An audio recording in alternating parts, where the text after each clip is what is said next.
Hi, everybody. Say hello. Hello.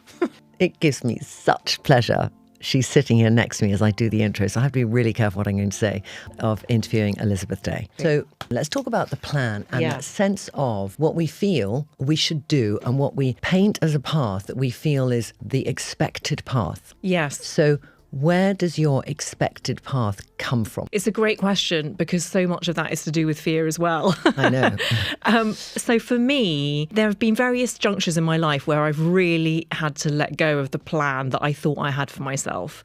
And one of them was when I got divorced, which was when I was 35. So mid to late 30s is like a tricky time to get divorced.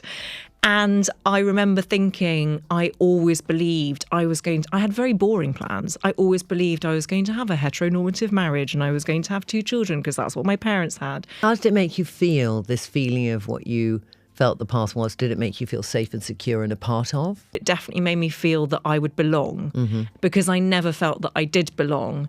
And there are various reasons for that. And prime among them is that we moved when I was 4 to the north of Ireland. When I went to secondary school, that's a difficult time and children are light on difference at that particular stage of adolescence. And I didn't fit in and I was a complete nerd and I wore corduroy trousers without irony and I didn't have a particularly good time. I made a deal with myself that the next school I went to, I would make as many friends as possible. That's where safety lies, is in being accepted. And what I hadn't realised then, because I was so fearful, is that there's a difference between being accepted and true belonging, which is when you're accepted as you really are. But I didn't know who I really was. And I think that I needed to go through the ripping up of the plan in order to discover who I really was.